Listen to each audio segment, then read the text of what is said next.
Okay, well, thanks for coming back, everyone. So we're going to get started by going over multi-level records and resource records. So first, I'm going to search for a record I created so we can start from there. This is a Jane Doe resource.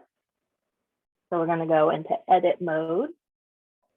So I went ahead and created the top level, collection level of this resource record, also known as the finding aid. And before we move on, if you wanted to create an event, you would go here and click add event and choose what kind of event you want to create.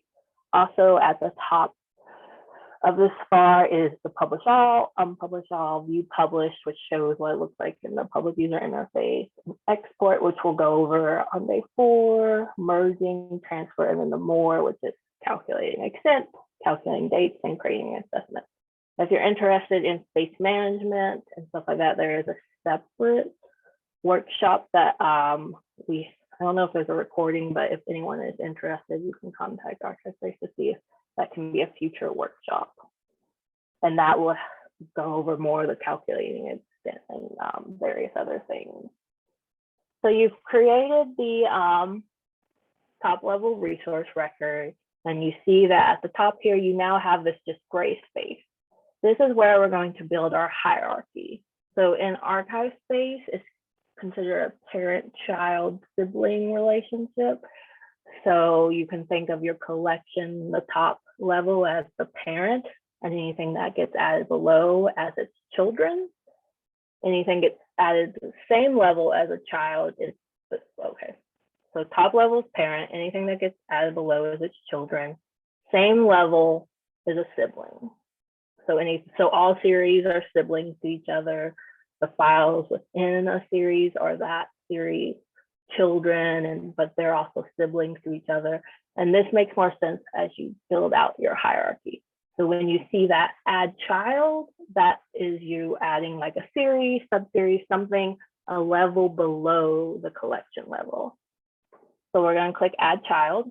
All resource component records outside of the main resource record are called Archival Objects. So you'll see that language when you browse or search throughout your implementation. And Archival Objects can be series, files, subseries, basically anything that is below that top level of your resource record. So it won't be called series record. It will just be called Archival Objects. And it's important to understand that. So when you're searching for things, you know what you're looking for. So for Archival Objects, any type of Archival Object, you are required to have a level of description and a title, but that title can be the title field or it can be a date. So say you do correspondence by date and you want your correspondence date to be the title, you would enter it in the date field and then it would act as the title as well as the date. So those are conditionally required. It's an either or relationship. So we're going to start by just adding some series to Jane Doe papers. So we're going to have a few series.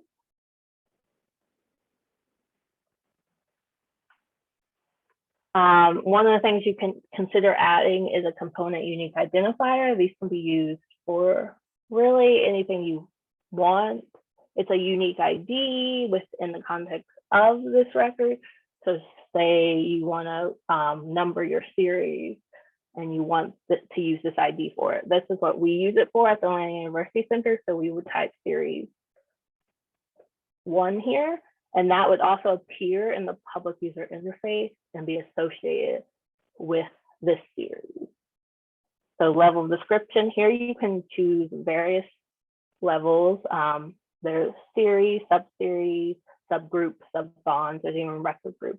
If you choose other levels, say you go into the sub-series, you can add that here. So you would choose other level as a level of description. A new required field would appear and you would type in this text field what you want this field to be called. We're going to choose series for this one. You can choose to publish here, or you can use the handy publish all later on. It's really up to you. Wherever you see a checkbox, you can check it, or with resource records, you can just choose to publish all at one time. And you now have the ability with, since I think version 3.0, you have the ability to unpublish all at the resource record and at different levels of the resource record. So if you wanted to add sub-records, you can, but none of them are required unless you don't have the title field like filled out. So if you didn't have a title, you would have to add a date. We add dates to R, so I'm just gonna use this.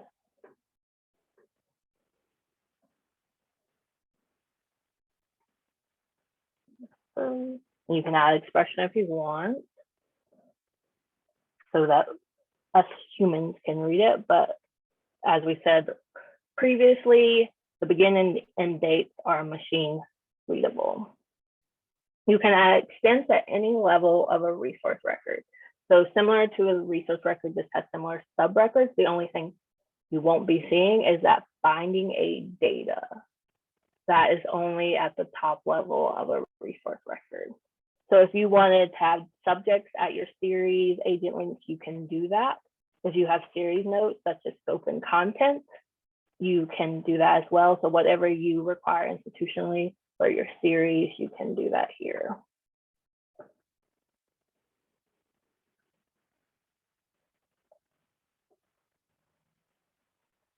One of the notes that you may want to consider adding is maybe a harmful language statement or a takedown policy. So both of those can be added at the resource record level, like the top level, if you want to make that known about this collection that may have harmful language, but is a historical record. But you can also add it at the series in which those exist. If you want to do that, there is no specific harmful language statement in ArchivesSpace, but you do have the ability to add general notes, processing information, and really it's general or processing information. You could even use an access restriction note if you think they shouldn't be accessed. So if you were to choose like a general note, you could label it as, because these notes allow you to, I don't know why that won't go away, but behind this black square is label, and each note allows you to label it however you feel. So you can add here harmful language statement, and then add content about that language statement. So that way you can make it them aware of that. And it appears with the series information when they see it on the public side or whatever public interface you use. So when you're done adding everything you want for a series record or archival object of any type, you can go ahead and press Save Archival Objects or +1. +1 will save this record and then open a blank record that is at the same level and the same type. So it will open up another archival object record at the same level as this one. So it will be a sibling to the previous archival object record. But it doesn't mean it has to be a series record. You can choose this as file or subseries, but it's just for you to understand if you press +1, you're at the same level as the other previous one. So we're going to add another series. It's going to be correspondence. We're just going to continue to build out this hierarchy. So you can just see what it looks like as you add to it. Again, you can choose to add various subrecords based on your institutional policies. I can't type today. And trust me, after the break, you will be learning how to do this much quicker. So if you want to enter everyone individually, you can, just to get the practice, but there are ways of doing this in a quicker fashion or easier way to get the information in there. So then we're going to just add one last series.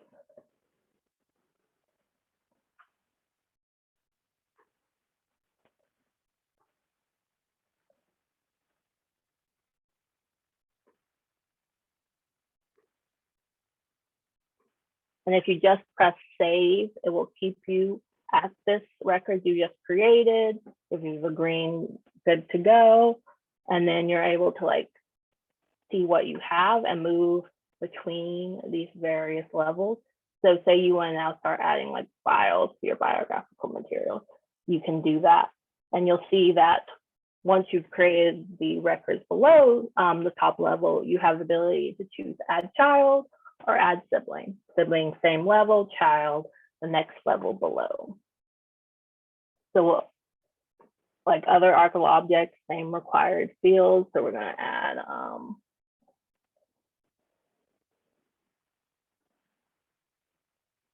and you can choose to add a component unique identifier. We don't do them at file levels. I also want to point out that you also, at any of these archival object levels, you can choose restrictions apply. So if restrictions apply to a series, you may want to check it at the top level and at the series level, and even maybe the file that is restricted. You can also add a repository processing note in any archival object record. And these are, of course, internal and do not publish on the public side, but maybe you're missing an item or something has happened, so you want the folder is empty or something like that. You can add that here. It's just a note that you can have internally about what's happening with the collection.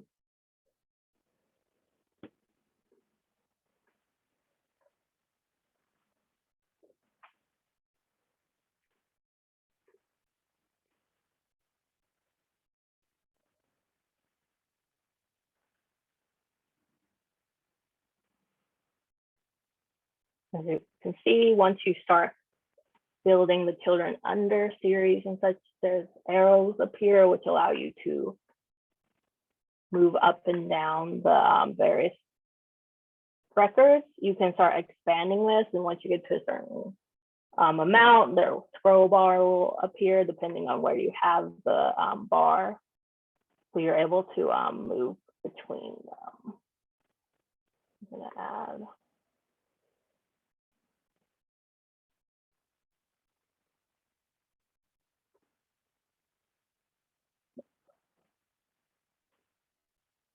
Of course, if you do something wrong, you can always submit your changes and start over. So say you wanted to add something that is a date for the title, you would still choose a level of description and come down to date and type in the date.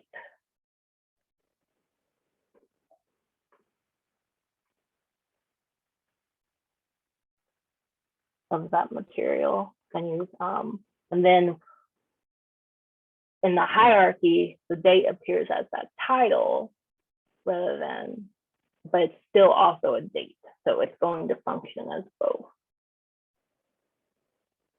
So that's generally how you start building out your hierarchy and start creating your finding aid with multi-level.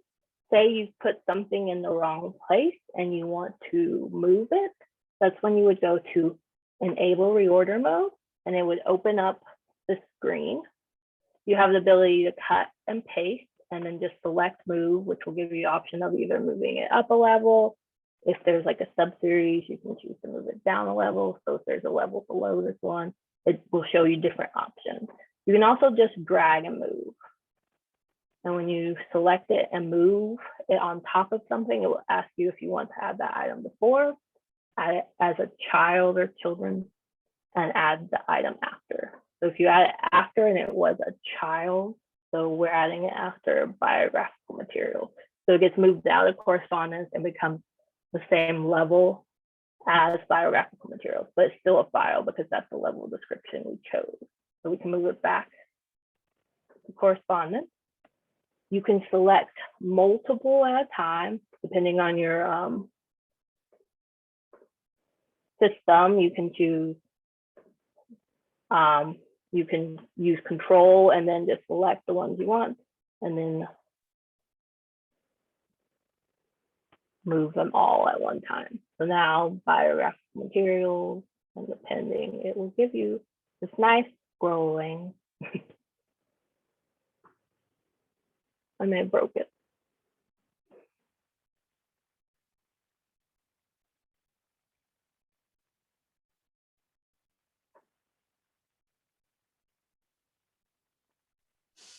Too much at once, Brittany. I know, tried too much. I thought I would break at rapid data entry, not at enable reorder mode.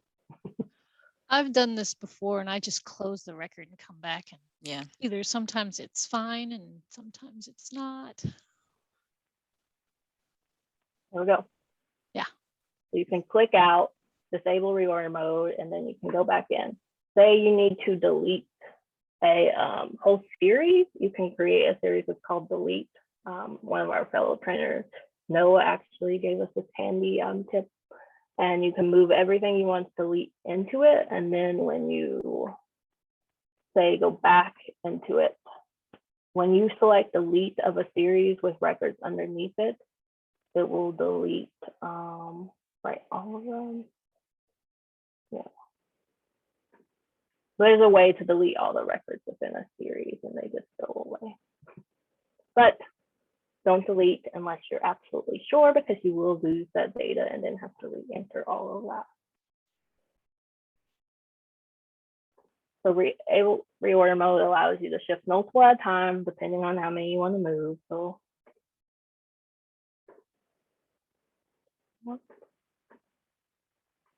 that is an option, as well as moving the single records and stuff like that. If you have any more questions about enable reorder mode, you can always visit the help center. So before I move on to our next, which is managing instances of top containers, I wanted to see if anyone had any questions about multi-level records. Thanks, Brittany. Yeah, I've been answering some questions in the chat. I think we're all caught up. But if you do have any questions about how to create the archival object records, these child and sibling records, please do drop some questions into the chat. Yeah, so we're getting some questions that are they'll be covered when we go over instances and top container. But does information about box and file go in extent? No, I mean, no. Those go in instances, and we will be covering how to create the box and file information in a moment. Extent is more about the size of the archival object or the size of the collection. And like Brittany said, when we get into instances and top containers, you'll see where you supply that box information.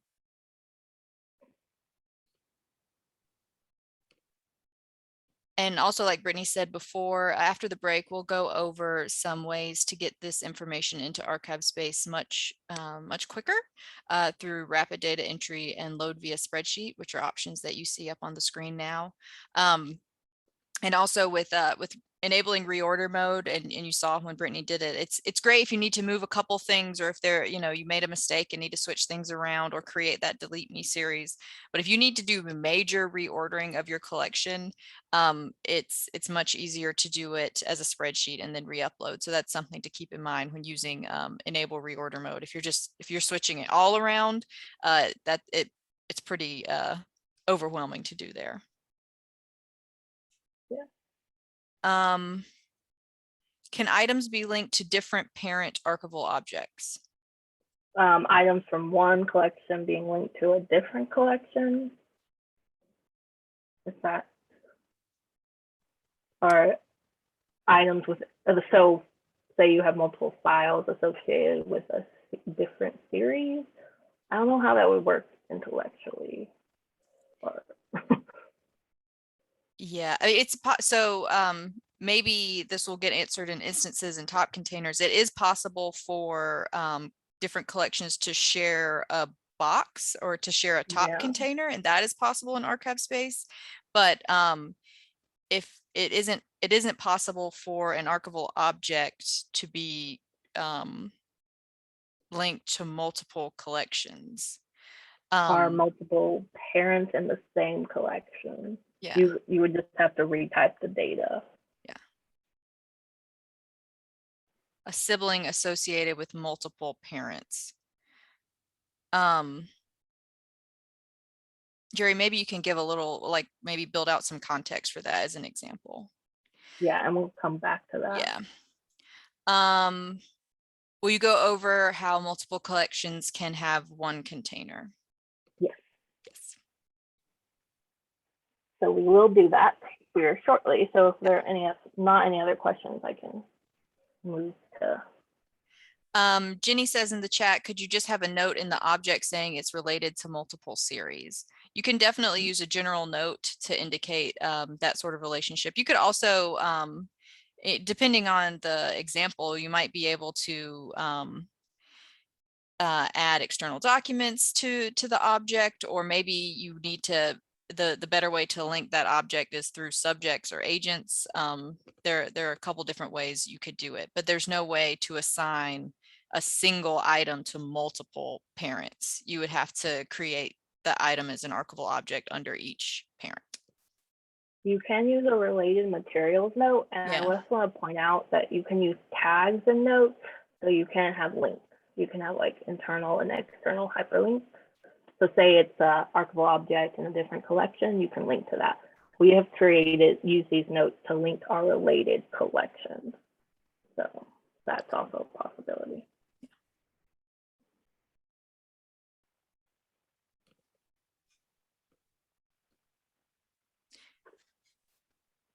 And again, something we don't go over in the basics, but the classifications module is another way to link related materials together in whatever way you choose or whatever way makes sense for you. So that might be another option.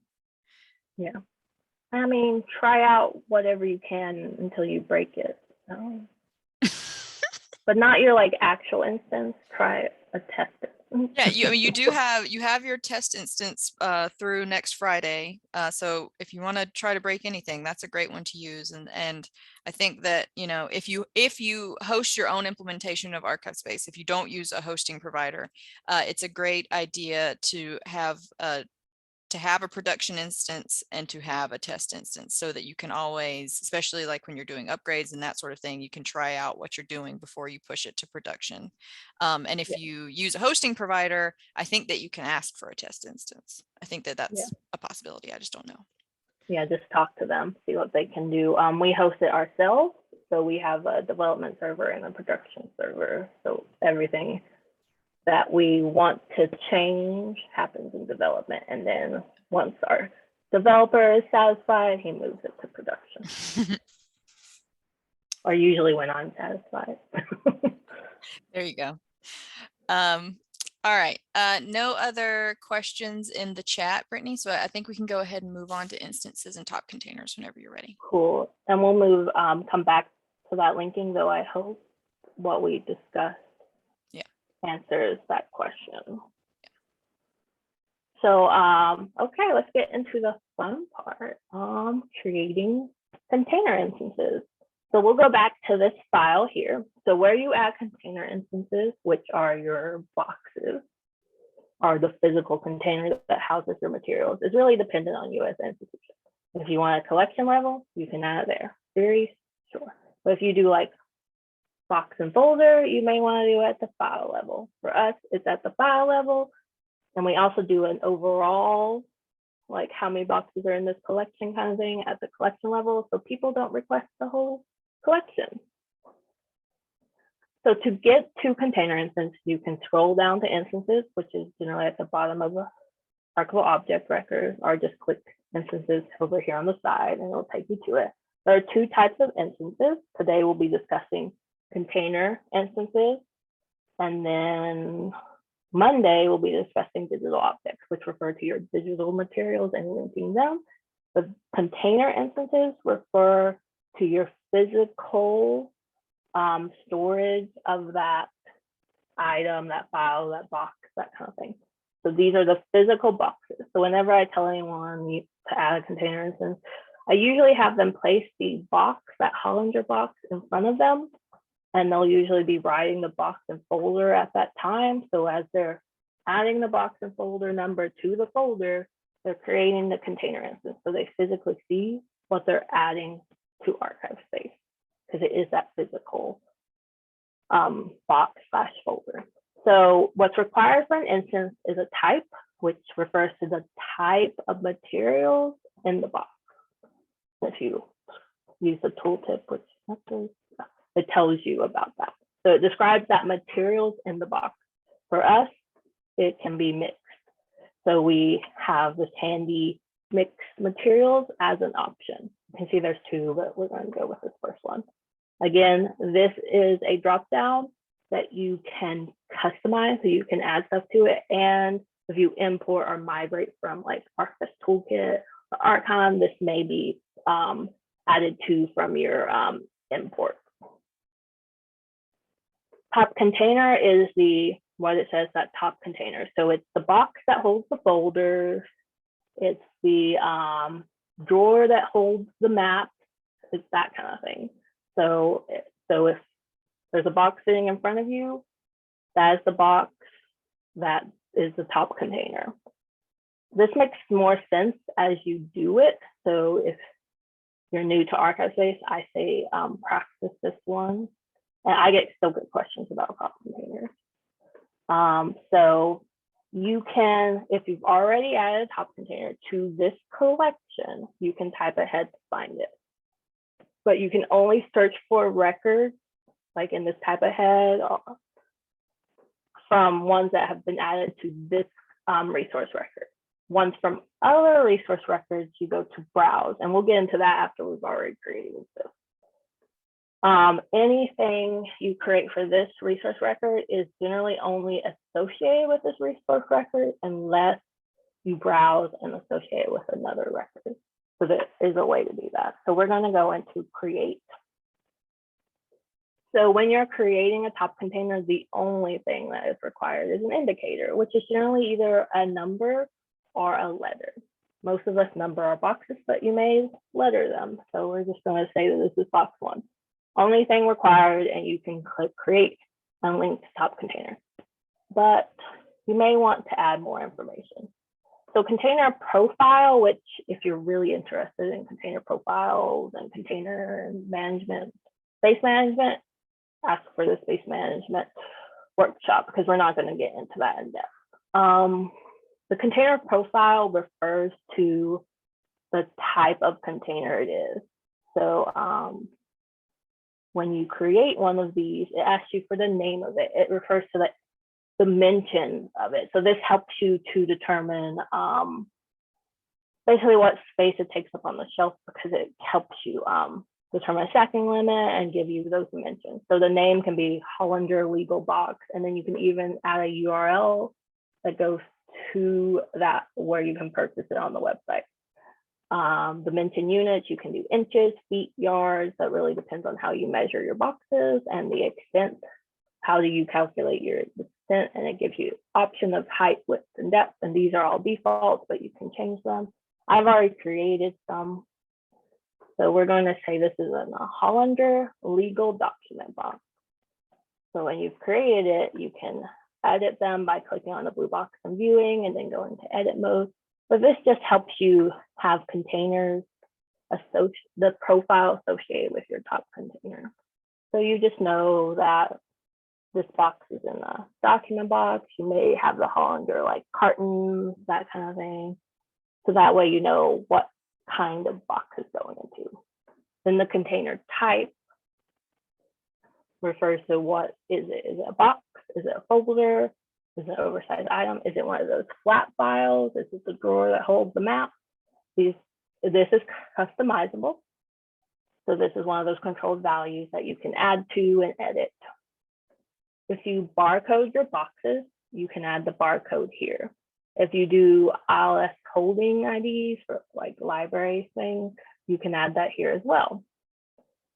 I'm going to point this out today, but we'll go over it on the last day. I believe. Yes, locations. Locations can only be added to top containers. So this is where you would add that, and it just refers to where does it sit on a shelf in a storage room, that kind of thing. We're not going to add that now, but I just wanted to point out that that's where you would add that information, and it just helps you know where your boxes are. So once you've added all that you want to this, you'll click create and link to top container. And now you've created a container instance. But if you want to get even more granular, if you want to add that folder, you would go to child type. So from here, this is a similar list to container type, actually almost the same list, because these are the same lists, you can edit them and the same type of information would appear. So you can even choose that it's a box in a box, if it's like an artifact kind of thing. But if it's the folder, you can choose that here, and you can do an indicator. You can do ranges. So if this birth certificate is in 2 folders, you can do 1-2. If it's in 3, 1-3. So you have the ability to do that, or you can just leave it as 1. You have the ability to add as many containers as you need to cover where this physically lives in a box, or multiple boxes. If it's folders that continue into another box, you can add another container instance. With child type, with the child information, you can add barcodes. So if you barcode your folders, you can add that information here. And then the lowest you can go in this is grandchild type. So you can't go past grandchild, but if you want to indicate the item, if you do item level processing, you can do that here, and you can add item to your list in order to choose it from this drop down, and then add an indicator. So once you've added the instances, you'll just need to click Save Archival Object. And then you can just continue adding instances. We do this as we're creating the folders, like adding them into ArchivesSpace. So that way you can just have it already there, but there is a way to do it later, and after you've already created them, that isn't. If you've already created the top containers and you need to edit them, we'll go over that in a minute. So with that instance here, if it's in box 1 like the other one, we can just type a 1 here and it will tell us box 1. It will also tell us the series that's currently associated with that box, because we add a series number to the component unique identifier.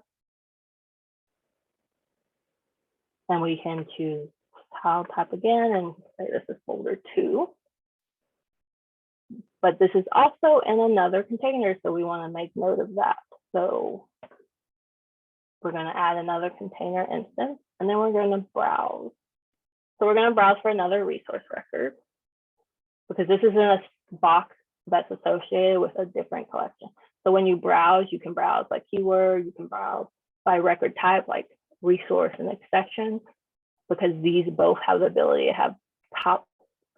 have container instances associated with them, so you can link from accession or a resource record. Search. We see this carton from Jedediah Horcrux, and we're going to link to that carton and say link to top container.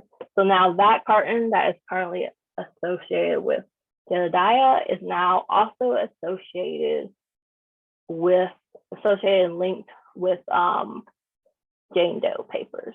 So there are materials in both of those collections in this one box, and that's how you make that link and that connection. So if you were to view this top container, you would see the link to records associated with it. And you would see that it has Jedediah, but also has Jane Doe papers correspondence associated with it. And you can see the type of record. So if it's a session record, it would say that here. If it was the top level resource, it would say that as well. You can also see associated, like the active restrictions. So if you check restrictions apply, and that level also has a top container associated with it, it would appear here that there are restrictions on this. So, and if you were to add a note or anything, it would appear. So there's that. And if you need to edit this top container, you would view it and go into edit mode. If it doesn't have a container profile and you want to add that here, you can do so. You can also add the barcode and the ALA holding and even edit to add the location. So you are able to do that afterwards. But if you want to make some edits to multiple parts of the resource record, you can go into manage top container. So that is not in the help center. That is under the gear dropdown. You go to manage top containers, and this will only appear for certain permissions groups. So make sure you have that permission. You have the same type of like browse as you would with when browsing from the top container in a container instance subrecord. And then you're able to see all the containers associated with this collection. You can select all of them, and then you have bulk operations that you can do. So you can delete the top containers, all of them that you've selected. You can merge them if you happen to make the same top container more than once. You can update their locations. So you can update with single locations or multiple locations, and we'll go over that more when we discuss locations. You can even update all of their container profiles. So if the ones you selected have the same container profile, you can go in and do that and add it to each of these. So any of the selected ones. So you would only select the ones that have the same one, or so make sure you're aware of that, because you'll be updating both of these records. And so based on what you're doing, it will tell you different information within this new box that appears when you're merging top containers or deleting them, that kind of thing. So you have the ability to do multiple bulk operations on the staff interface. Some of them have to be done from the API, but this top containers give you a lot of ability to do various things. So, and then there is even a way with the spreadsheet to link top containers to archival objects. And that is something actually, let me go into this.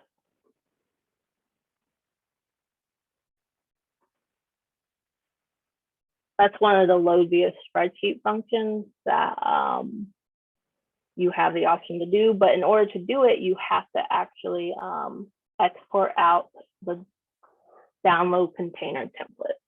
So in order to link top containers via the load via spreadsheet, you would need to download the container template, edit it with the container instances, and then re-upload it via the load via spreadsheet button here. So after the break, we'll go over load via spreadsheet, Malaka will, but I just wanted to point that out since we're talking about top containers now. So if you have a very large collection and you haven't added any of the top containers and you don't want to do them individually, this is an option that you have.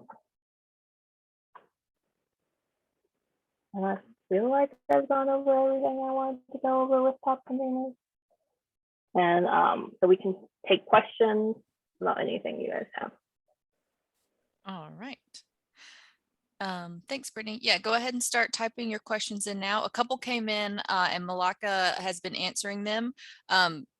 They're great questions, so I'm going to read them and read Malaka's responses. And then Brittany, if you want to add anything, feel free. Caleb pointed out whenever you were adding the instance type there of mixed materials, in the dropdown there were 2 mixed materials and said, why is that? And Malaka answered bad data. So that can happen when you're importing records in and you maybe have spelled or capitalized things differently, misspelled the word folder, and suddenly you have, folder and fodler in there. We will go over on the last day how you can go into your system and clean up those sorts of instances of bad data or bad migration data, especially if you're early on in your implementation. That's definitely going to happen with these lists that can be customized. Yeah. Jenny asked, can you only have one box one per repository, or is it one box one per collection? Malaka says you can have multiple box ones per collection, and as many as you need per repository. But if you have multiple box ones in a collection, you are going to run into issues if you're using the load via spreadsheet to add additional archival objects, because it's just going to add everything to the first box one. Jenny followed up with, so then we would have to assign the collection reference number to the name of each box in order to keep them unique and sort them, and gives an example. You could definitely do that. Maybe Malaka or Brittany want to talk about that.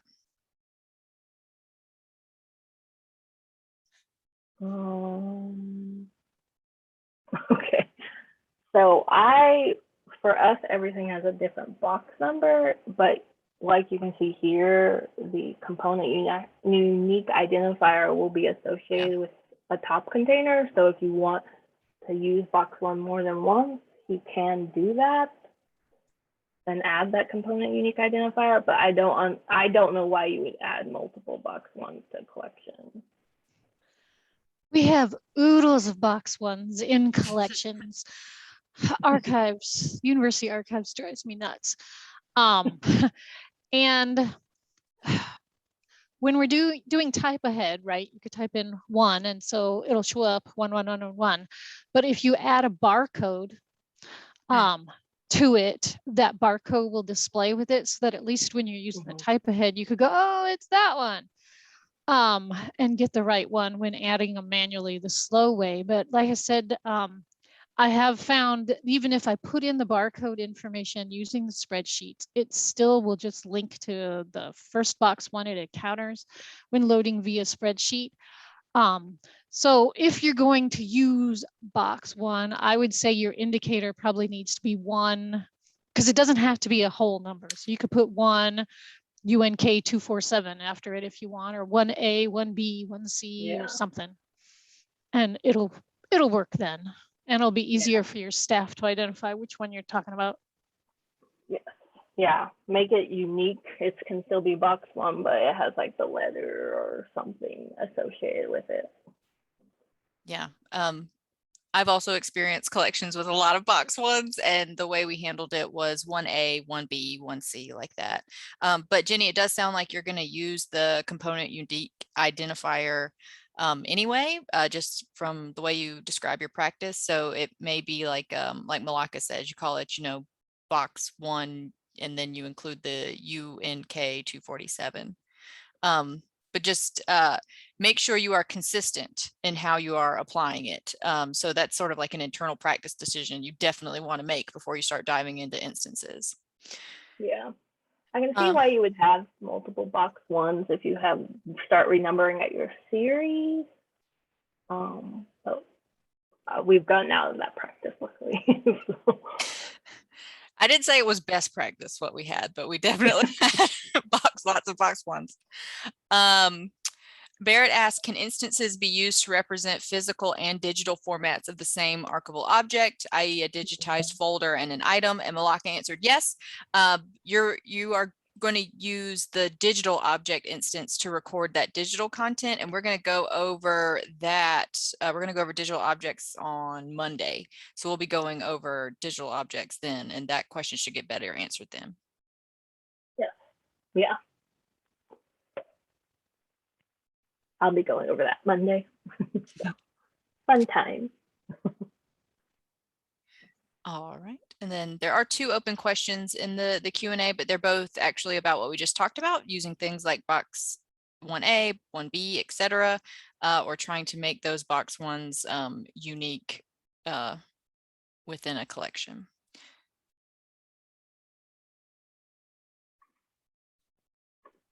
All right. Okay. So if there's nothing else, I'm done with managing container instances. Okay. Done early again before the break. Let's give it another second. If anyone has any questions again about managing instances and top containers, we do have a question.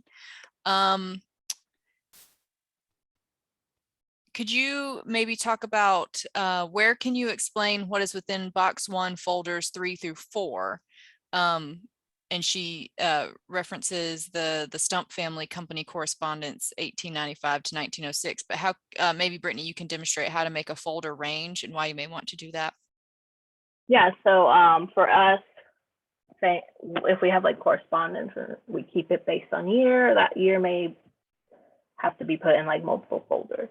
So we would choose a child type of folder here after we've created our top container.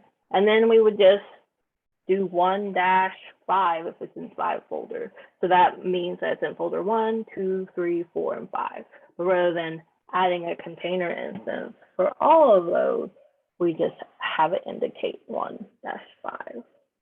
And then maybe it's gone into another box. That is when you would add another container instance for the new box that it's in and go through this process. And I hope that answers that question. Thanks, Brittany. If you don't want to use folder ranges like that, it's also perfectly acceptable to add multiple container instances and do box 1, folder 1, box another container instance, box 1, folder 2, like that. If you don't want to do ranges, it just depends on, again, what you decide to do at your institution. Yeah.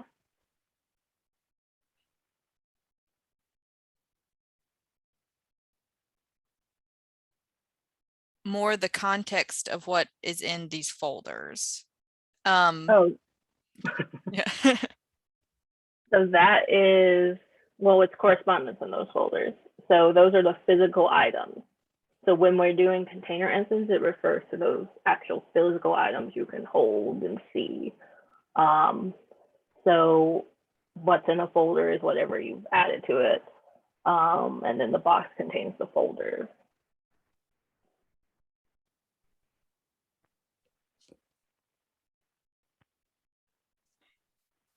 All right. Is there a way to indicate a child type of an instance, but not an indicator? ArchivesSpace forces me to put an indicator once I choose a file type. It doesn't say that it's required. You can see what happens. Yeah. Yes, you have to do it. I don't know why it doesn't show you that it's required when you do that, like conditional requirement, but it is something it requires.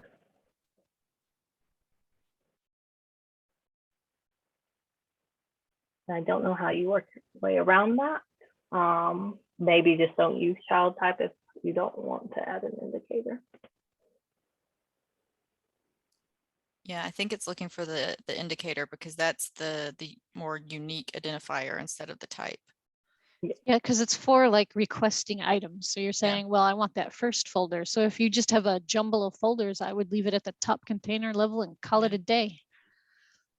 Yeah, you're not required to include a child type. So if you're fine processing and describing at the box level, especially like I said, if it's a jumble in there, that's perfectly fine. Yeah. And it doesn't even really, the top container doesn't have to be a box. It's the top container could be a folder, and then you've got items in the folder that, you know, are just in random order. So your top container would be folder 1 instead of box 1. Yeah. Yeah, that's always an option. The top container is the highest level of container that your stuff is in, basically. Like you could have a picture that's in a sleeve, that's in a folder, that's in a box, and the box is the top container there. Or you could, like Malaka said, you could just have maybe a big giant oversized folder, and that oversized folder is the highest level of containment for that stuff. Or it could just be the item itself, like a framed artwork that's on the shelf. Or it could be a drawer that contains folders. Drawer is tricky. Drawer can also be a location. Yeah, it's really weird. I've done it, but I did that twice. I had it as a location and where it existed, and it worked out. That's fine. As long as you're consistent. Yeah. What if folders are arranged in alphabetical order by correspondence? This is a question that just came in. Yeah, that's fine. You arrange it however you see fit. Are you asking if you can use letters for like indicators? Because you can. Yeah, so if you're asking if it's okay to label your folders or your boxes in alphabetical order instead of numerical order, yeah, that's totally fine. And then if you're asking about the intellectual arrangement of your collection, you can definitely arrange things in alphabetical order. Yes, that's totally up to you as an institution, but DAX, I think, recommends either alphabetical or chronological, depending on the series.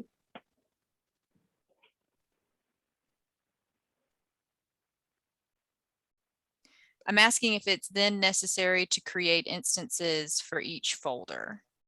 Oh, whether or not you create instances is up to you as an institution. We create them for every folder that we have. It's just whatever makes the most sense for you in terms of just managing where the material is and how to access it. So if it's easier to find those folders at the folder level, instances at the folder level, do it that way. Or if it's easier, like Malaka said earlier, if it's a jumble or something, just do it by the box. Adding container instances, you can see as creating physical control over the collection. Yeah. So you know where it physically lives, and the description of it is that intellectual control. So you know what it is and what it contains.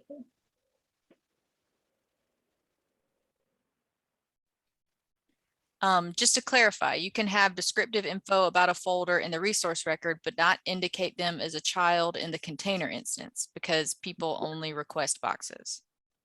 Yes, that's totally Yes. fine. You can add that box at the series level if you do your boxes by series, or so they request just that box for that series.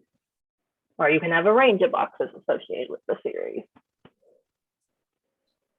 And well, the example about the folders in alphabetical order,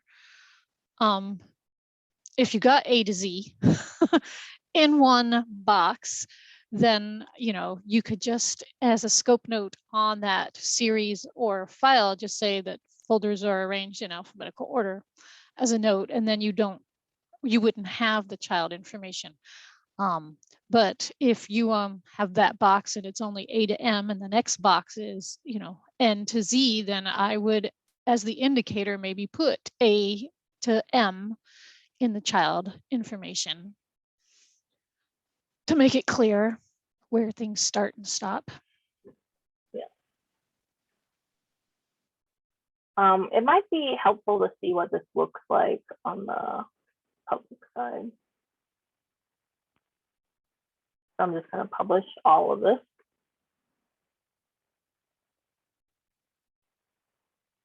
It's going to probably take a minute. Yeah, I didn't load it. But this way you can see what it means to have containers associated with your collections when you're viewing it from like the ArchivesSpace public interface. So let it re-index. Also, if you happen to have published all and you're like, oh no, I don't want them to see this series, you can go to that series and select unpublish all. It will unpublish that record and any sub-records and the components, meaning the archival objects underneath it, it's children. And then you don't have to go through and uncheck all the unpublished boxes. Just wanted all the published boxes to unpublish it. Handy, and it has not always been a part of ArchivesSpace, so you guys are using ArchivesSpace at a good time. So when you're in a collection record on the public side, you can go to container inventory and you will see all containers associated with that collection. So this is one way to see containers. If you were to click on that container, it will show you all records associated. Oh, I think we may have an error. That's a bug. Yeah. Ignore so it. You will, yes, ignore that bug. It should say 1900. And so you will see all records associated with that container, even if it's from a different collection. So if we went back and clicked on carton 1, you would see from every collection. So this is similar to viewing it from the staff side, but this is for the public, so it's more user friendly and they know what they're looking at. And then it will also tell you the child containers, like, oh, this one, it contains folders 18 through 29 and that, and you can click on that and see which record has that information. If you were to go into the record itself, I shouldn't choose that one because I don't like seeing the error. So if you go into record itself, it gives you the information here at the top. If you have multiple containers, it will say multiple containers here. And then you can also see the physical storage information here. If you have the button on, the request button would be up here, and then they could request this box and folder. If you do at the series level, same thing. They can request that box and folder, or that's just that box, that kind of thing. So it gives people this information on the public side, so they're understanding of, oh, this is what I'm requesting and want to see during my visit. So I just wanted to show that so you guys see what your public is seeing if you use the public user interface.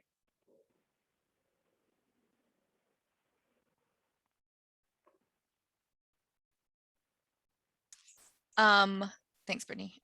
Nathan asks, Brittany, you're a great person to answer this. How about managing vertical files? Oh,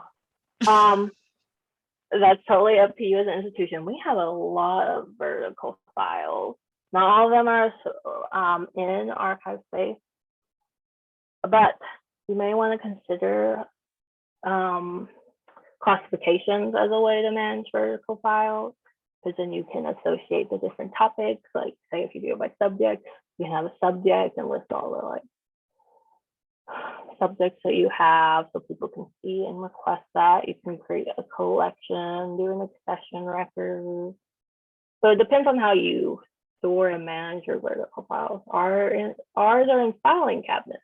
So you can literally have that filing cabinet as your top container and then have folder numbers associated with it, or just have the filing cabinet as a location. So it's something we're working on. I don't think that answers the question. Dean says, what about a collection level title, vertical files, and then each subject a series, and then folder for the contents? Yes, that makes sense. Yep. So you're basically creating a finding aid for your vertical files, because these are artificial collections, right? So you can treat it as an artificial collection in ArchivesSpace. That's if you have the information. For us, it would take forever to just create that collection. Because it wasn't started when we got it, but I totally recommend that. And then that way you can create physical control over them in ArchivesSpace. Yeah. And then people can request them. Great. Thanks, Brittany. All right, we're all caught up in the Q&A and the chat. It's 1:20, or it's 20 minutes after the hour, depending on where you are. It's 20 minutes after the hour. So let's go ahead and take our 15-minute break now. So come back at 35 minutes after the hour, and we'll get started with some ways to get this information into ArchivesSpace a little bit quicker. So let's take a 15-minute break. Thanks, everyone. All right, so I'm going to show you how to use rapid data entry. You're either going to love it or you're going to hate it. It does have some glitches, but it's a handy tool as long as you're not, working with thousands and thousands of records at a time. So to use it, well, here's why you would want to use it. The rapid data entry tool supports repeated entry of resource component records at the same level, thus requiring fewer mouse clicks than when adding individual resource component records and then adding instance records. Through the use of sticky values and other mechanisms, the RDE tool provides a more efficient interface for entering series or folder lists where multiple components of the same level and same basic content are entered one after another. It can include one data row. It can include in one data row fields from the resource component record, the date subrecord, the extent subrecord, the instant subrecord, and the notes subrecord. So you can put all that information into what kind of sort of looks like a spreadsheet, but it's inside ArchivesSpace. So to show you how it works, we're going to go to Browse Resources, and we'll do the Krispy Kreme record. So we are going to create another series. So right now what's highlighted is the Krispy Kreme Corporation record. So since I want to add another series, I'm going to just put add child from here. And the title is going to be types of donuts. Oh geez, the cat just jumped up. So if anything wonky happens, don't blame me. And the level of description is going to be a series. And we're going to just save it.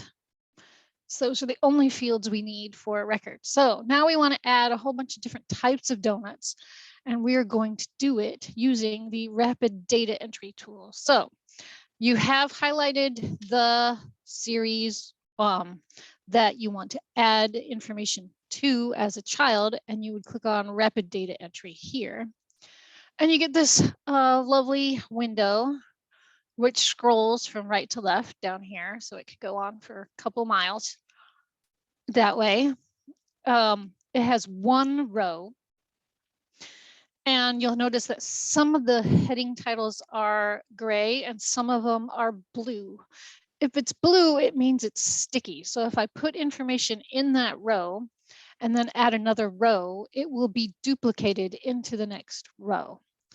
So what I usually do with the rapid data entry is I fill out the very first row and then figure out what I want to be sticky or not. And then I go in and add the rest of the rows based on that. So anything that has a star is required. So 1111 description obviously is required. So we're going to do file. Other level I'm not going to use. I'm going to leave it unpublished. The title is going to be, oh, what is it? Cake batter. Oh, filled dash CAKEBATTER. And yes, I know you can't see it right now, but we'll get where you can. Component unique identifier, language, script, etc. None of those fields do I want to actually use. And I'm going to eventually fill out all these container fields, which are way over here. So what I'm going to do is hide some of these fields so that I can see the fields that I actually want to use. So right now it says I have 33 visible columns. To get rid of some columns, you would just click on that down arrow and uncheck things. So I'm not going to use the other level, so I might as well get rid of that. I'm going to publish later, so I don't need that. I do need the title field. I'm not going to use the component unique identifier or language script. I'm probably not even going to use dates, but I'll go ahead and leave them there. I'm not going to use the extent at all. So I will uncheck those. And then now you could see that it goes level of description, date, and instance section. So those are the only ones I will be using. I'm not going to use notes, but there's no reason to turn it off because I'm just not going to scroll that far, so it's not in my way. The other thing you could do is reorder the columns. So I may or may not use dates, but I want the instant type, for example, to be in front of the date. So what I could do is click here on reorder columns, and they're all listed here. So then I could say, oh, I want instant type to move either up or down, and I'm going to say up. I'm going to say I want it in front of the extent, and I want the top container also moved. And oh, let's do child type and child indicator, but I'm not going to use grandchild, so that could stay where it's at. And then I could say apply column order. Oh, and it did not move. All right. This is why some people love it and some people hate it. Some people's instances, it works great, and some people's instances, it doesn't. I'm going to go ahead and get rid of the dates just so I could see things. There. So we have the first level is the field cake batter. Language and script, I don't care about. Instance type is going to be the drop down, mixed materials. The top container, I could use the type ahead and put box 1 here and figure out which one of these boxes it is, or I could create a brand new one, which is what I'm going to do. So I'm going to click on create here, and I'm just going to say that this is a box and it's number 44, and then create and link top container. And so now it's in that lovely blue color, which means it's a link. Child type is going to be a folder, and the child indicator is going to be 1. So that's the first line.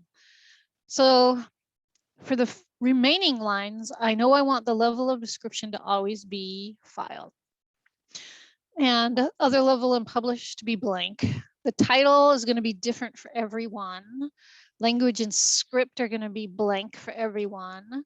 The instance type is going to be mixed materials for all of them. So I want to make sure that's blue. The top container, all of these are going to be in box 44. So that's blue.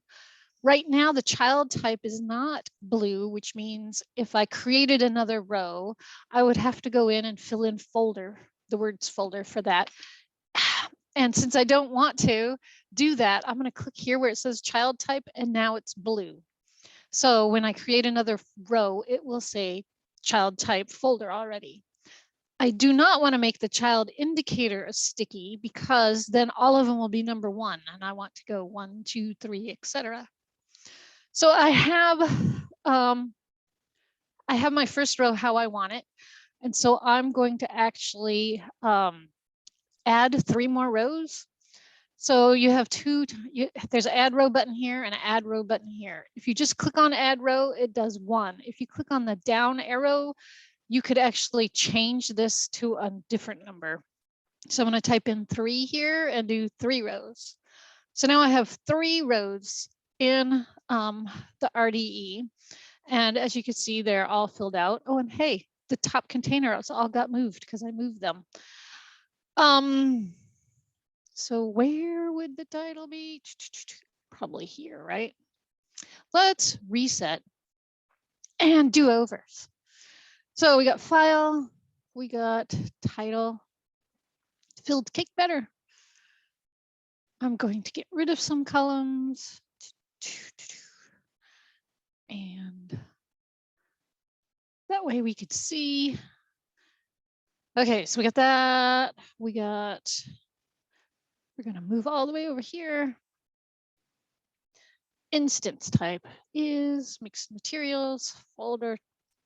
We should have already created number 44, so I could add that. Child type folder. This is a number 1. Okay, now we'll add rows. Add rows. 3. No, really. 3. Add rows. Now I have 3 rows. They've all been replicated. This next one, we will do, chocolate. Filled chocolate. And this one here will be filled, and we'll put Reese's. And this one we will do filled and custard. So we have those filled out. And over here, it says all the boxes are 41. That's great. Oh, we forgot to make the child type sticky. Don't worry, there's a quick way to fix that. And the child indicator is 1. So I have to fill in both of these boxes. But being lazy, we're going to use this fill column feature. So you click on fill column. We have basic and we have sequence. So first I'm going to do basic. Here I want the, you could pick what field you want to fill out. And I want the child type, and I want that value for all of my records to be folder. So I click on that and apply fill. And now I scroll over and you see all of them say folder. For the child indicator, I want it to be a sequence because I want 1, 2, 3, 4. So I will click on fill column again. And then this time I will click on the sequence tab. And here on the column, I want the child indicator to be, it's already got number 1. So I want 2, 3, 4, 5 through 5. 1, 2, 3, 4, yeah, I think it's 5. And if you click on preview sequence values, it says, oh, for your 4 rows, it's going to do 2, 3, 4, 5, which is great. You could also add prefixes and suffixes to this. So if I wanted to say oversize here, I could type that in and then I could preview it and you see it added oversize. But since I did not put a space in front of oversize, it's all squished together. The same is true if you use the prefix. So you would need to do oversize space. Since I didn't want to do oversize at all, I'm just going to delete it. And preview sequence. And as long as you liked what you see here in the preview, you could click on apply sequence. Of course, you don't have to preview, but then if you mess it up, don't come crying to me. So you got the child indicator 2, 3, 4, 5.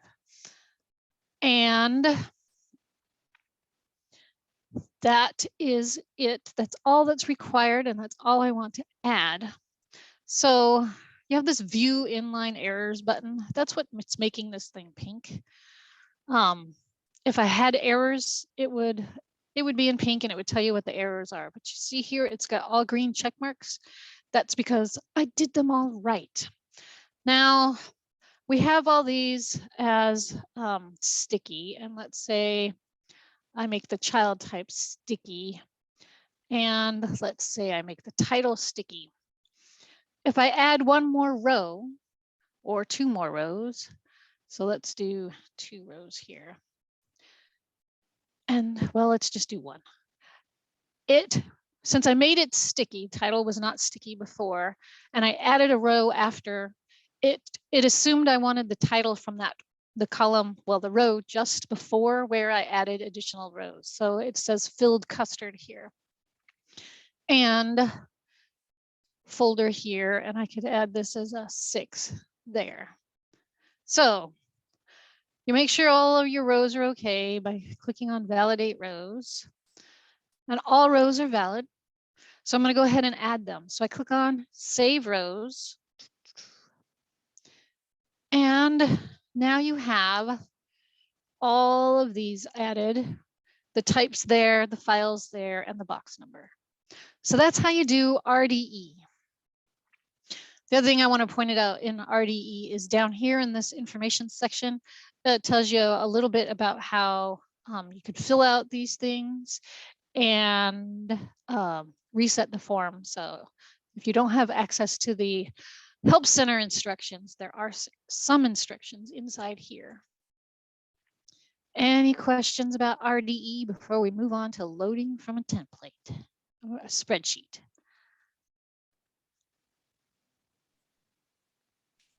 Thanks, Malaka. No questions in the Q&A, but I'm talking slowly to see if anything pops up.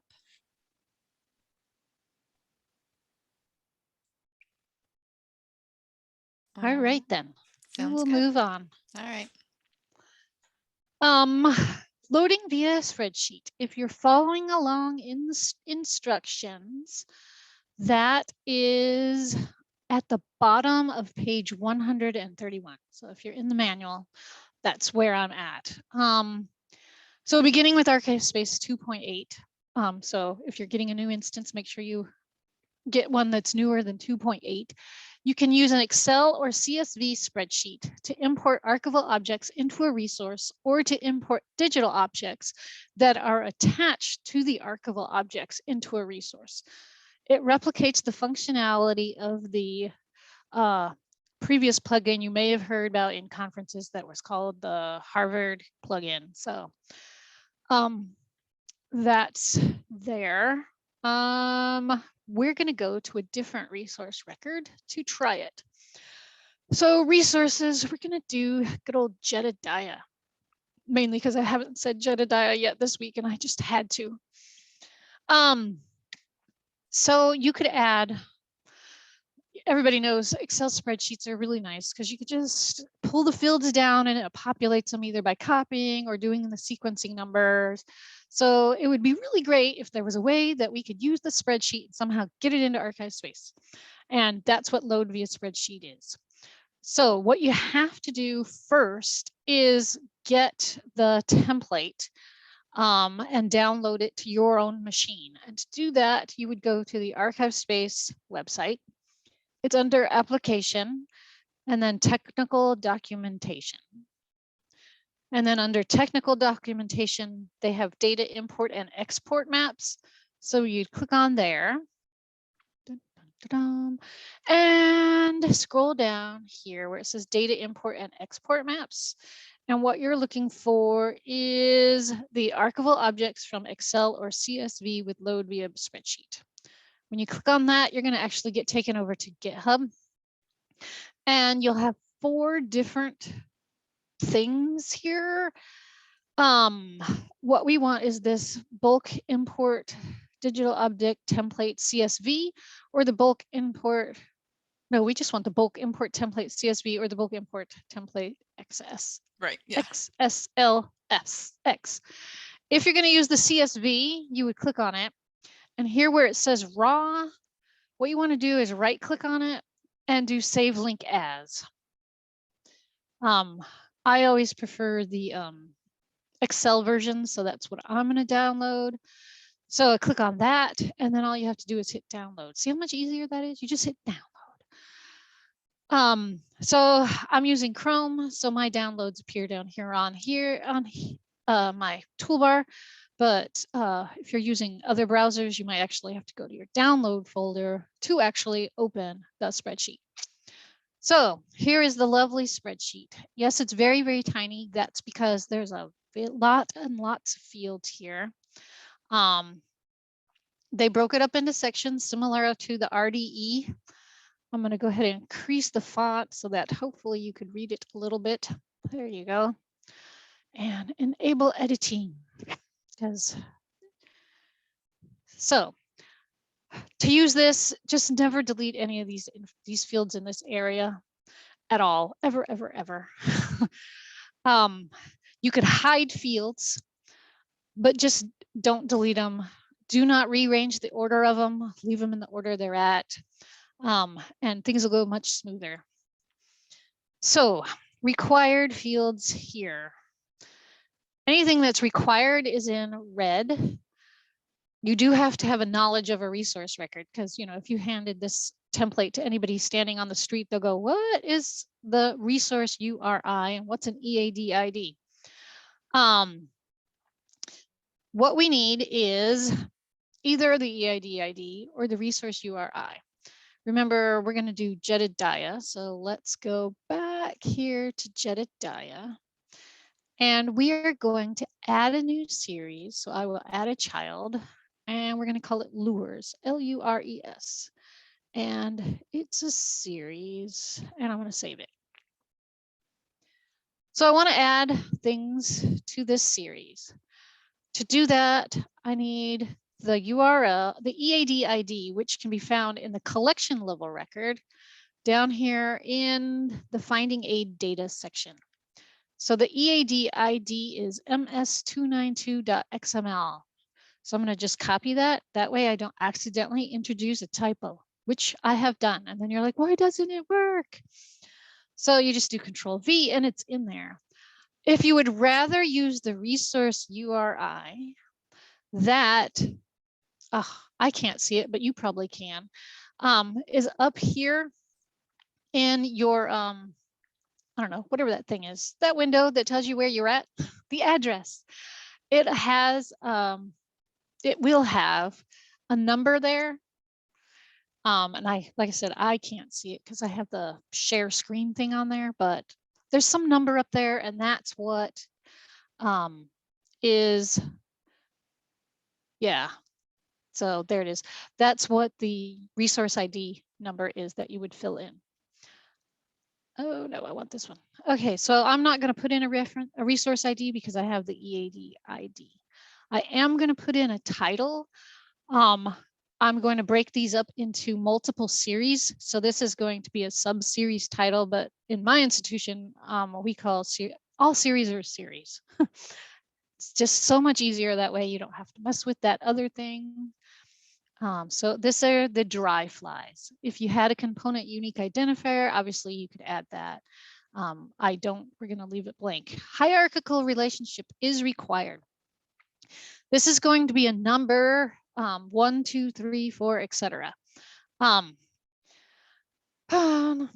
If I put it in as the number 1 and I import it, then it's going to create dry flies as a sibling to the lures series that I added, which is not what I want. I want it as a sub-series to the lures series. So I'm actually going to make it a 2. So I'll just put in the number 2 here. Description level is an actual drop-down box. So that makes it easy. You could just pick series. Publish, it's going to be true or false. So if you want it published, I would just type in, well, it's a drop-down box. Oh, God. Cancel. Drop down, true or false.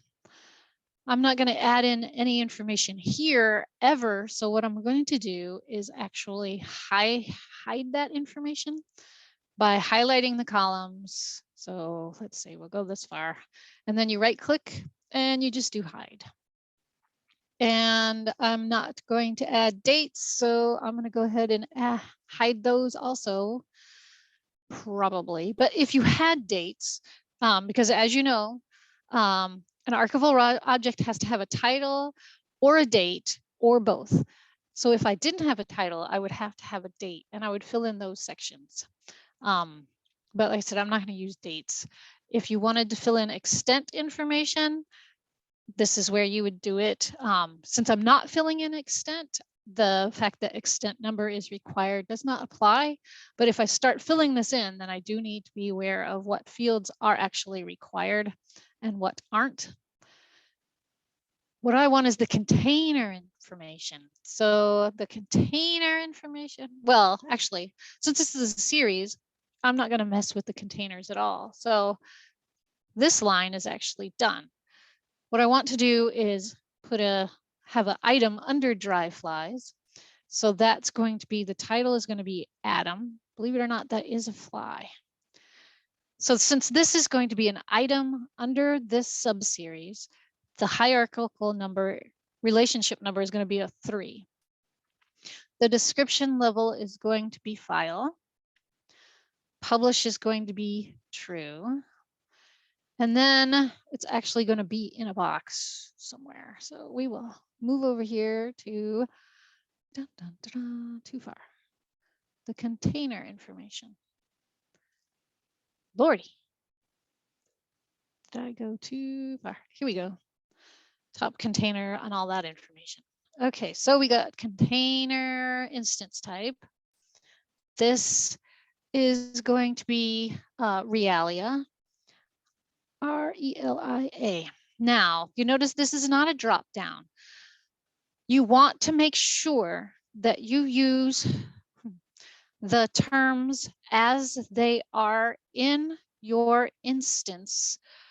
I'll show you where. So system, manage control valued lists. This is going to be the container type here. So it has to be the value here. So you notice this, the translation is B with a capital and this is B with a little. So you're going to want to type in box with a little b. For the container type, for the, oh, what is it? Well, mine is Realia. For the instance type, isn't that what it is? EFG instant type. Yes, so mixed materials, and I'm going to use Realia. So I'm going to use that value with a little r and hopefully spelled correctly. in my spreadsheet, which is what I did here. And then the top container type, like I said, this is going to be a little b for box. And the indicator is going to be a 5. If I put it as box 1, which already exists in this record, that's fine. It will just add it to the existing box 1. But since box 5 does not exist in my collection record yet, it's going to create box 5. I could add a barcode if I want. I could add a child type, and in this case, I'm going to do folder. And I could do an indicator of 1. So that's how you would do that line, but it's still missing something. But I wanted to show you the beauty of Excel, right? I could just grab this and drag it down. So a lot of times what I do is I fill in the whole thing, and then I go in and to the fields that are all going to be the same, I just drag it down. And to the fields like the containers that are going to be sequence numbered, I drag those down and have Excel fill them in for me. So that's how you would do it. I have already done one, filled it out as an example. So here's our dry flies again. It's a subseries. Atom is actually under that subseries as a file, along with the army ant and the blue quill. And then the nymph is a subseries again. And then we got a couple of things under there, and then yet another subseries and a couple of things under there. And then what I also did over here was it's Realia, the box 5 folders, and then 1, 2, 3, 4, 5, 6, 7. The skips are because those are the subseries names, so I don't need those. But I also added links to images of those flies. So here I added the URL of linked out digital object to those areas. So that way it will actually create a digital object and add it. So let me close this. No, don't save because I didn't really change anything. And I'm gonna minimize that. And then we'll go back to our resource record. Resource Jedediah, right there, and edit.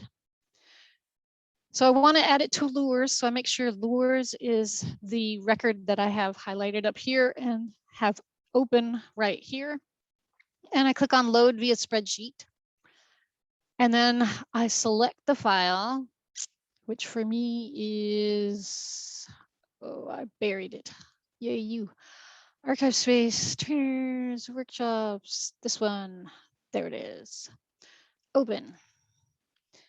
You could just validate it to make sure that the record, the file is okay. So I'm going to do that just to make sure I didn't make any mistakes, and import from spreadsheet.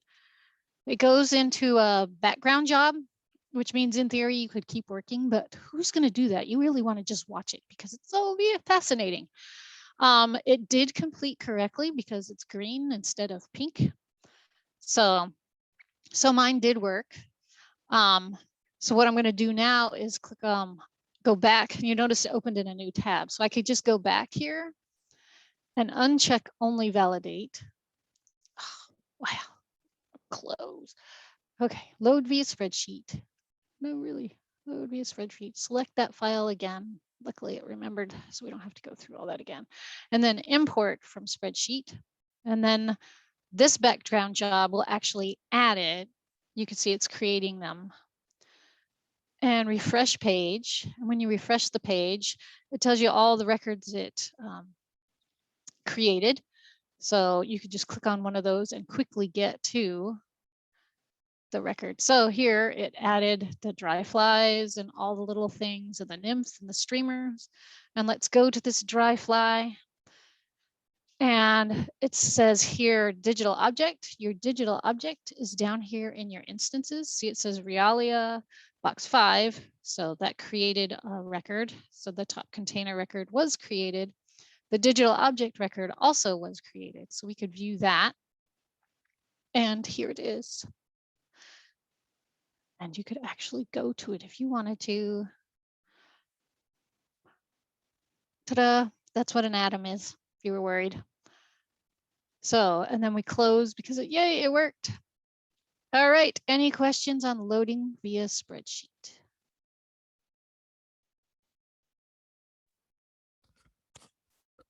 Thanks, Malaka. Sure. That's a lot really fast. Yes. Yeah. Heather asked, will it reject the whole spreadsheet if you used like a capital B for box instead of a lowercase? No, as long as your translation has the capital B, because what it does is it looks in the value first. And then if it doesn't match anything there, it looks at the translation. I always go with value because you just never know between versions if a bug might have been introduced, etc. So I just find it easier to go with values. And what I've done in my institution is actually the most common values people use in spreadsheets.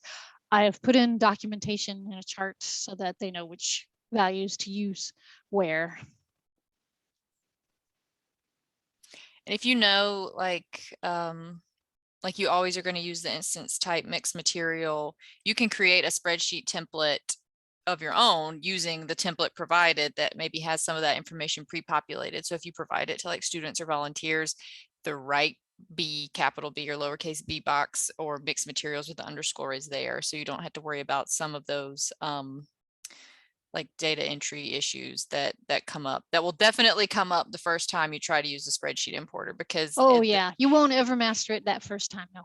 I would love to hear from someone who validated it and it was perfect the first time, but that that didn't happen to me, and I don't think it will happen to anyone else. You definitely need to sort of learn by doing. You'll get some error messages the first time you validate it, and you'll be able to work through those error messages and what they mean, and you'll figure out what fields you use frequently and what fields you don't use frequently, and you can pare down the spreadsheet by hiding columns, not deleting them, to create a tool that is really handy and specific to your needs and repository. I know it is really overwhelming to look at the spreadsheet and we pop out and go to GitHub, which is probably not a place where you commonly do a lot of work.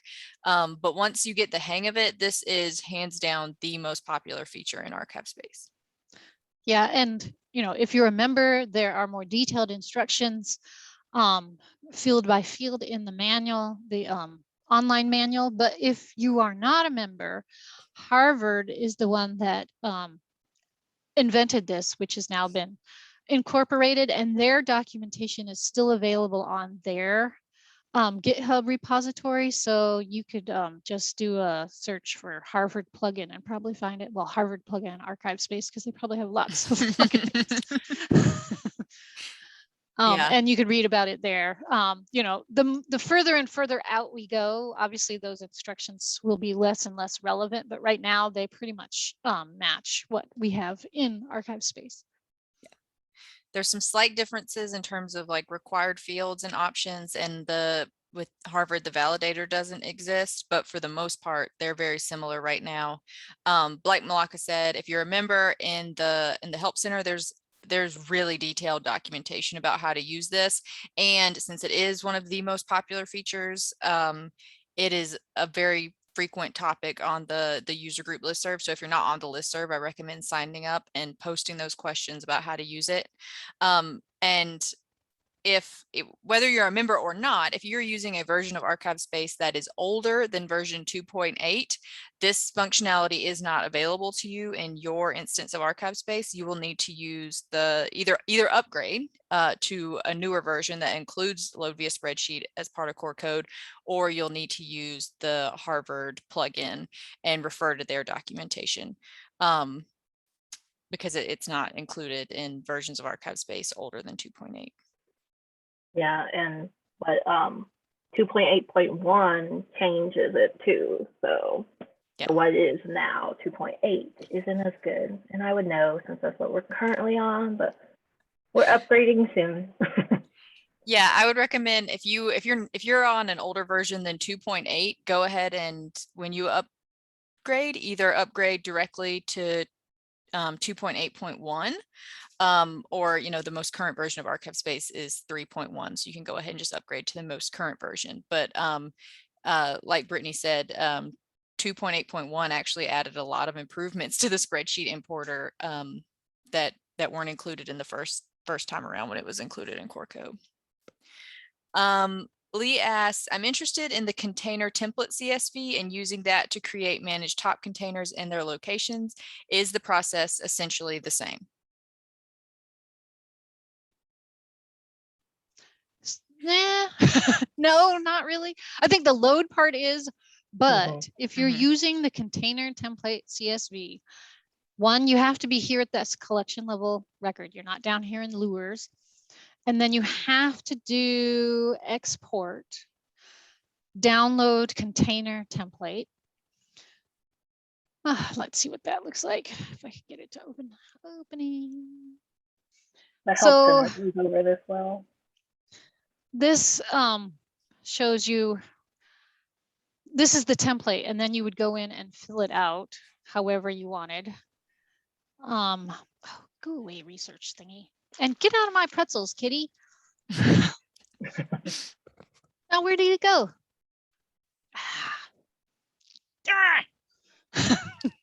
I'll go to my download folder and find it again. Downloads.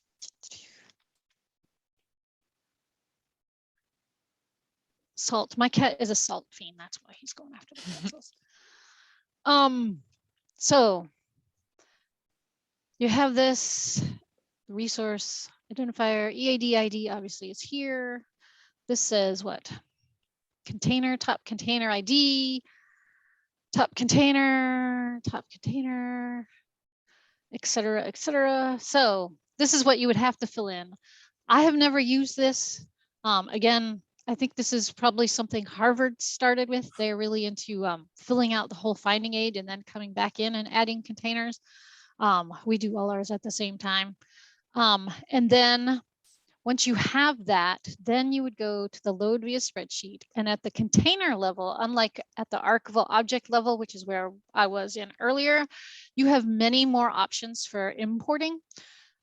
You could import archival objects. You could add digital objects to archival objects, which was the other 2 spreadsheets available on that GitHub site. Or you could link the top containers. So this is where you would click this. You could validate it, import the spreadsheet, and get your containers on that way. Did that answer the question, hopefully? I don't know. Brittany, have you used it? I've investigated it, but I haven't used it.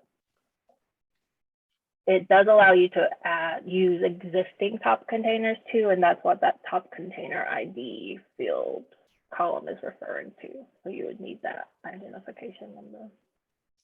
Yeah, and there again, there's documentation about this spreadsheet in the Help Center. And it is actually a little bit newer than the spreadsheet, the load via spreadsheet template that Malaka showed, which is why I think most of the trainers haven't used it yet.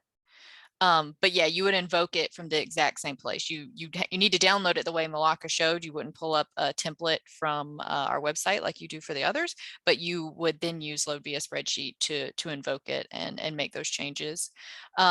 And like Malaka said, the third option there for load via spreadsheet is to assign digital objects to archival objects, add digital objects to archival objects. That is, you would get that template from the same place she got the template that she used, but in the title, it was the one that had DO in the title, which is digital objects. And then that way you could add digital objects to archival objects you have in that collection as simple digital objects. That is different from if you're looking at the migration tools and data mapping page. There's another spreadsheet that's just digital object CSV template. That is different. That is just creating digital objects and loading them into ArchivesSpace as a background job. You would not go to load via spreadsheet. You would go to background job, and we'll talk about this next week. And you would upload digital objects that way. So there are a lot, and you can see them on the screen now. There are a lot of different templates and a lot of different ways that you can import spreadsheets into ArchivesSpace, but that load via spreadsheet option, there are only 3 types that you invoke from there. The rest you do as true background jobs. And again, there's a lot of documentation in the Help Center and your workbook about the differences. So it's always good to have a test instance. And if you don't, ArchivesSpace itself has that sandbox. So you could just import stuff into there willy-nilly. Yeah, that's a great point. If you're ever want to try out your spreadsheet and you're worried about maybe it not ingesting all of the information, you just want to make sure it goes in clean and you don't have a test instance, use our sandbox. The only thing to keep in mind about the sandbox is it is cleared out once a week. So if you're doing something on Friday and you think you'll keep working on it on Monday, we clean it out on Sunday, so it will be gone. And it's open to anyone. So make sure you're not putting in anything in there that you don't want people to potentially see. So keep that in mind, but it's a empty ArchivesSpace instance, password, username and password, or admin, and you can do whatever you want in it. It's a great place to test stuff.